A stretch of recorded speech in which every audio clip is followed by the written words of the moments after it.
November 22nd, our team executed search warrants at the residences in Kew Gardens Hills, Fresh Meadows, and Briarwood, and seized more than $1 million in stolen products right on site at the time of the warrant. The alleged retail theft ring specifically targeted Ulta Beauty, Sephora, Macy's, American Eagle, and other well-known retailers. And I would like to take a moment to thank those retail stores. It is almost impossible to make these cases without the cooperation of the retail stores that are being stolen from. And so I do want to thank them for the people, on behalf of the people of this city, for their cooperation. Stolen products were sold in New York, and they were routinely shipped to the Dominican Republic for sale. And by the way, they were shipped in these barrels that you see right here. And I do want to thank Border Patrol, for helping us find these stolen product. According to the charges, the defendants utilized social media, Instagram, and other online resources to advertise for the stolen goods for sale, both here and for abroad. Right now, we're going to show you some Instagram videos very quickly depicting some advertisements. First, a coming soon notice to attract unsuspecting consumers.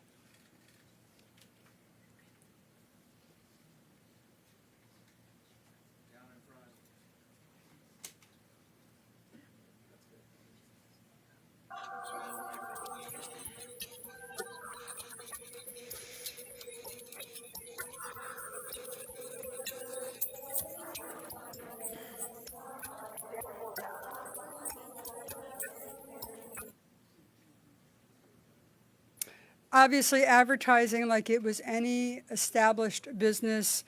Next, we have open for business advertisements, and we have a bunch of videos which we can make available to the press, but I'm not going to show all of them. But next we will show open for business, and then we'll move on to the next topic.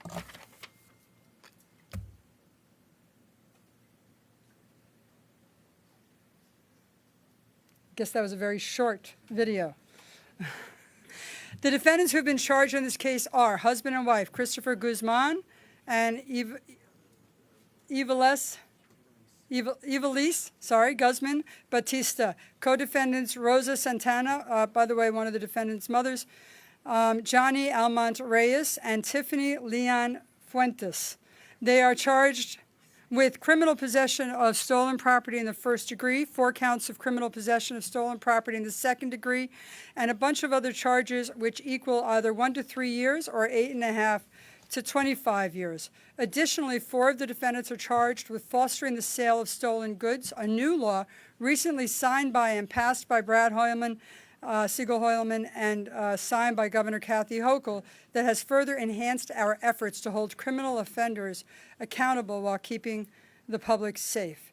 Notably, our belief is that it's the first time that statute has been used in the state of New York, which is why I am grateful that the sponsor and the governor are here today. The defendants were arraigned on November 23rd and are due back in court on January 15th. This is an incredibly organized and dynamic retail theft operation. Nationally, we have seen an uplift of retail theft all over the country. And the other half of that, by the way, is selling the stolen products. So I want you to understand exactly how this was done. This was made from ledgers that are right there on the table, which accurately reflect the buying of stolen properties. This was done by analyzing the bank accounts of the accused in order to make sure that we can follow the money. Always follow the money. And this interesting part about this is we also used undercover operations, right? So we had an undercover who actually was assigned by these defendants to steal property. They got a shopping list to steal the property, and then we used other undercovers to buy that property back. And the message there is we're coming to get you. And there's a reason for that. And we have a lot of folks that have joined us, so I'm going to cut a little bit to the chase here. Every time you buy products that you don't know where they are coming from, there is a danger to you, You don't know where these products are from. You don't know if they're moldy. You don't know where they were stored. You don't know if they were stored in some very damp basement. You don't know if they were tampered with by the time they get to you. You have no idea if there's bed bugs on any of the clothes that are being stolen. You have no idea. And the other part of it is it jacks up the prices for those legitimate businesses that are selling these products. So today's one step ahead of Black Friday to send a very clear message. People should be watching the kids that are online. We should make sure we're buying from legitimate businesses. And ahead of Black Friday, if it seems too good to be true, I guarantee you it's too good to be true. Next, I want to point out that the governor and the sponsors' laws helped us with the retail theft prosecution. It also helped us. One of the defendants had ghost guns there. Those right now are plastic ghost guns, and they will lead, if not gotten and not found, to destruction, because they will be built into guns. And 2 years ago, the governor and the legislature passed a law which allowed the prosecution of those ghost guns, which were not put together yet. And right now, I would like to thank the governor for joining us today, and I welcome Governor Kathy Hochul to the podium. Thank you. Thank you. Good morning, and I want to thank all of you for joining us here today, because this is a public awareness moment. We're hoping that the audience that sees what is going on here today will understand how vulnerable they are to fraud and to possibly be purchasing stolen goods. And I want to thank the district attorney, Melinda Katz, we've worked together with for over a decade in pursuit of lifting up the lives of all New Yorkers, particularly here in Queens, but also keeping them safe. My number one priority as governor is to keep our citizens safe and also protect our businesses, our local businesses. So I want to thank the individuals who are here today, our district attorney, Stephen James, our superintendent of state police. I want to thank you for working so closely with me. When we see a problem, we don't talk about it in Albany. We find a solution. We show up. We give the resources, the personnel, whatever they need on the ground to help solve problems. So today, you are witnessing government in action. We have heard a lot about retail theft and these organized crime rings. It may not seem like a state problem. It is a local government problem, except we have the resources to do more. And I want to thank you for helping us see that and to make sure that you have the men and women who are trained, the professionals who are making a difference every single day. Also, we are joined by the Homeland Security Investigations Special Agent in Charge, William Waker. You're going to be hearing from him in a couple of minutes. I do this with the support of great legislators. I want to thank my partners in government here, Senator Brad Hoylman, Senator Leroy Comrie. Thank you for being here. You are the ones who get this over the finish line, and I'm so grateful for that.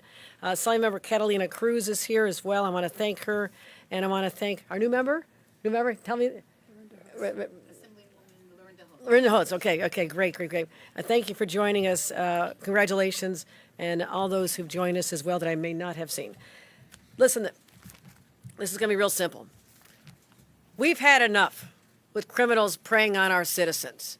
We are sick and tired of our citizens feeling they're vulnerable to whether it's random crimes on the streets or whether it's these sophisticated organized crime rings.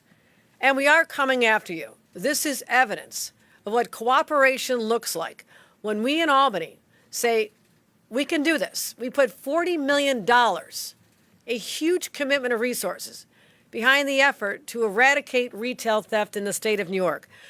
Why? Because I sat down with small business owners. I sat down with leaders like Tom Gresh and others who represent the business community.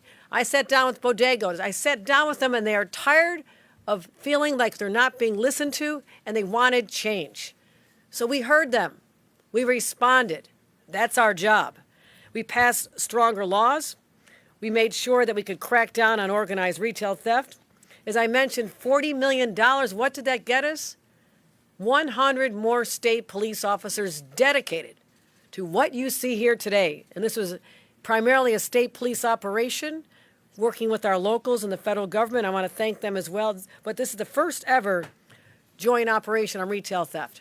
First ever. This is the creative thinking that goes behind effective law enforcement. We also passed stronger laws to protect our retail workers. I saw enough videos from online store footage of seeing people behind a counter literally assaulted in a brazen attack, sometimes in broad daylight. And they're so vulnerable, especially if they're the only person in the store or the gas station where this often happened. We also want to prosecute the criminal middlemen who fence, transport, and resell the stolen items. So as I mentioned, we're here today to talk about results, but there's many more results to come. And this office has been so aggressive in pursuing and using the laws that we've given you the power now and the resources. Again, this is a tremendous accomplishment here today. But this operation, $2 million, look at this, everyone. This is not a sale for Black Friday. This is what people were trying to put into people's hands that were stolen from legitimate businesses. And that is unfair. Their costs are high enough. We do not want to put them at a disadvantage and make them lose so much money every single year. And there is a huge cost to that. Billions of dollars are lost every year because of stolen goods. And we're saying no longer. We've had enough of this. So we're going to continue these efforts. Again, I will talk about state police, NYPD, U.S. Customs and Border Protection, our Homeland Security investigators, and the local governments, our Queens DA's office. Today is a testament to what happens when you have leadership in government that sees a problem, says we must solve it, pull together the legislature, work closely with them, and to deliver the resources here on the ground. Because, again, we're not taking this anymore. There's more of us than you. We're going to make sure we have the resources to do everything at our disposal to shut you down once and for all. And because this money back in people's pockets, because costs are going up. Costs go up in a store when they have to recover the loss that they don't make on the stolen goods. Think about that. The families that are struggling, trying to put food on the table, especially as we come to needing a lot of food this Thursday. It's going to be an expensive day for people. Their costs should not be higher because thieves stole goods and had to force the owners of the stores to drive up their costs on the products. So U.S. businesses roughly lose about $100 billion a year. And again, that gets passed on to consumer. And it's estimated that the average family pays $500 more a year due to the impact of organized retail theft. I want people to feel safe. I want people walking into a bodega, a shop, restaurants. I want them to feel safe. Every New Yorker deserves that foundational feeling of security. And we are going to continue doing everything we can to deliver it. People should be able to shop this weekend wherever they're going to start their holiday gift giving and shopping. Go into there with the assurance that you will not be caught in the middle of a crime spree. And I want people to be able to buy toothpaste without having a store clerk have to unlock it for them. Those days should be over. We're investing the money, investing the resources, and delivering the commitment to solve this problem once and for all. Again, thank you from the bottom of my heart to the hardworking men of the DA's offices around our state, the law enforcement who get up there every day and do this unseen, unrecognized, but making a real difference. And I'm grateful to every single one of you. With that, I'd like to introduce my great partner in protecting the people of this state, our Superintendent of Police, Stephen James.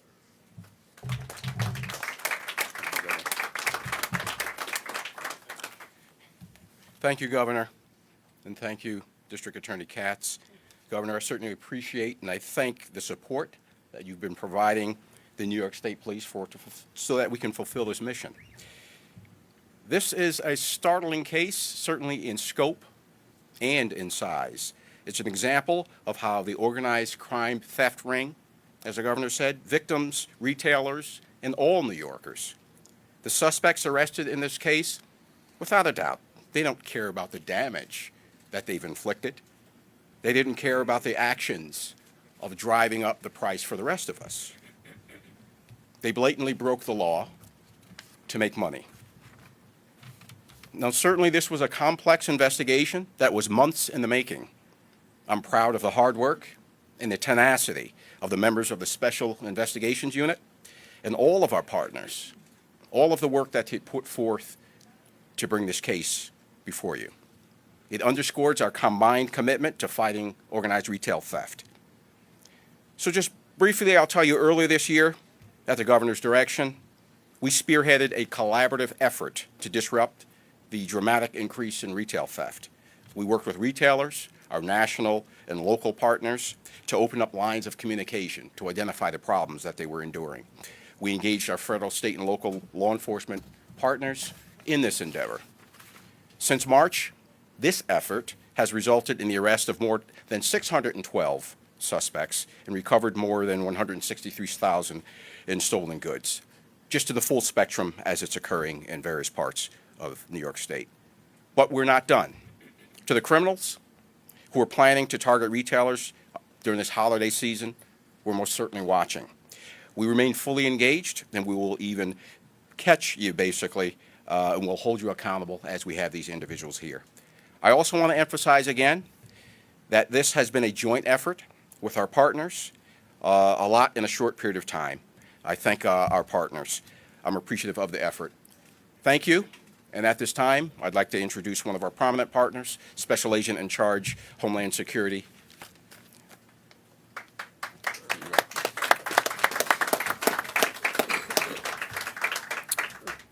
Good afternoon.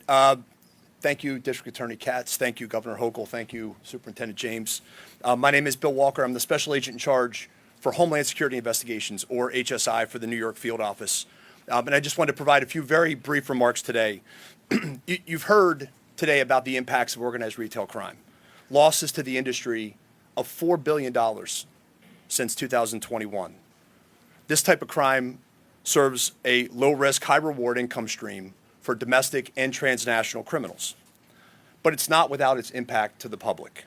Estimates reveal organized retail crime costs federal and state governments nearly $15 billion in lost tax revenue, which impedes government services to our communities. And the average American family is estimated to pay over $500 more annually in additional costs due to the impact of organized retail crime. And that's why cases like this one are so important. And that's why partnerships are so important. HSI's Border Enforcement Security Task Force, or BEST, and our trade enforcement and interdiction groups target transnational criminals by investigating the illicit goods that pass through our borders and tracking them all the way back to the source.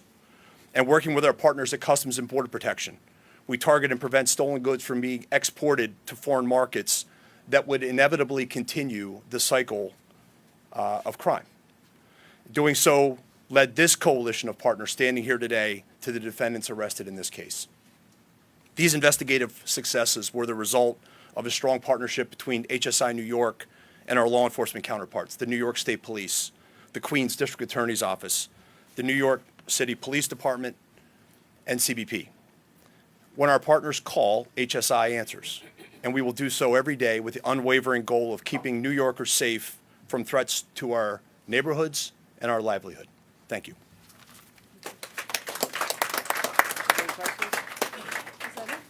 Any questions? Yeah, any questions? Yeah. Yeah, on topic. As we were going through this, I was trying to get through it a little quicker to get to the governor and to also acknowledge our great legislators that were here. But I do want to thank, if I can take privilege for a second, my team of Jennifer Nyberg as the chief assistant, but Shannon LaCourt, who has spent months on this. Months on this, and David Chang, and of course Jerry Brave, and our whole team. But I will tell you also, the governor has stationed 2 state troopers here for us to utilize and them to help us to help them on a daily basis. And it truly has been an amazing benefit to the city and to the state that they are working with us every single day. And I want to thank her for that. And I also want to explain just for a second what happened. So those ledgers there, the Guzmans would ask for something to be stolen, right? Allegedly, for something to be stolen. They would, the folks that went out to Ulta or to Macy's or to Sephora would steal them. Then they would bring them back with that ledger, and they would get paid for that product. Then the defendants would either sell them on social media or in the retail store. Half of the products you're seeing literally fell off the truck, right? So they were sold and they were gotten in boxes from the warehouses of these same stores and never made it to the retail store. And so they were being sold after, there's a saying out there, but in this case it happens to be true. They fell off the truck. And so we are still in investigation how that actually happened. But I wanted to make sure that I was clear on to how this happened. And I want to thank the legislators, because the legislators and the governors saw problems, they responded to the issues, and they made sure that we had the tools to combat it. And you should really be congratulated, and I thank you for that. We will take on-topic questions, and then afterwards you're going to do off-topic later in a little bit. DA, what would this have looked like if this law didn't go into effect already? Because this basically gives you guys another crime to charge these people with, right? So what would it have looked like, say, a year ago or 2 years ago, if you were doing this investigation? So if we were doing this investigation a few years ago, and I can ask Shannon to complete, whatever I leave out. If we were doing this a year or two ago, the law that the legislature passed last year would have allowed us to see online. For instance, you know that a bottle of cologne costs you $130, and online you see on Instagram or on Facebook that it's being sold for $30. Right? That would have given us, and this law ostensibly would have given us the probable cause to be able to get search warrants and find the products and find the defendants who were selling them for such an unbelievable, and again, if it's too good to be true, it is, at such an unbelievable loss. And that would have given us those tools to be able, this law gives us the tools to be able to follow up in that way, which we couldn't have really done before. Can you elaborate on what this law is and what it does? Sure. The law is, it allows us to be able to go in and get search warrants on the probable cause that someone is selling online products that we have reason to believe are illegally obtained. And you mentioned the trucks. How far off, how widespread do you think this occurred, either in storefronts or warehouses? So we think about $1 million worth of the products were off the trucks. And the warehouses can't account for it, right? So the retailers, and again, once again, I want to make it clear that these products have nothing to do with the retailers. The retailers are well established, Ulta, Sephora, Macy's, and other retailers that are well established and are in the chain of selling the product. But if go ahead. Essentially, there is no business relationship, as we allege it, Right. between these defendants and either the manufacturers, wholesalers, or the retailers. So many of the products, as the DA said, are being diverted from warehouses, going direct to our defendants, while the other set are being stolen from brick and mortar retailers by booster crews, including some that we've charged in this case, and brought back to Queens for resale. So And- it's two different streams of Right. revenue here. And excuse me for not answering directly on my own, but at this point, it's still under investigation. The truth is, and so how it fell off the truck, how it got here, all of that is still under investigation. Can I add something to that? Sure, of course. I also want to add, this is a large-scale operation, but think about the individual thefts that occur in the drugstores on your corner. We also changed the law. So an individual who is stealing from multiple stores, instead of having it be over $500 per store, we could aggregate it. We changed the law last year to say as long as the cumulative effect of what you've done on your crime spree over perhaps a number of stores adds up to $1,000, that is a felony. That has stricter consequences, and that's how we start shutting this down. So those are the smaller, perhaps, than this, but also is empowering to support our local small businesses that are just being, harassed and having to deal with this, and we're making a real difference in those numbers now. Yes. Situation like this and the fact that you've been able, as the superintendent of police have said, you've done operations like this around the state. I think you said 612 people were arrested. Does this send a message to your critics that you're not soft on crime?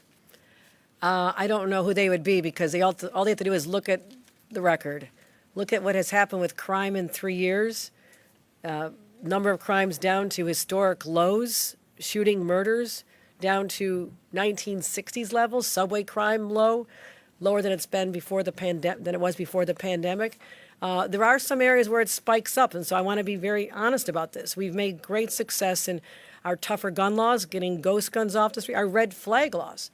I mean, we are first in the nation by far of any state that has done more to protect its citizens by getting these guns off the streets and out of the hands of people who could do harm to others.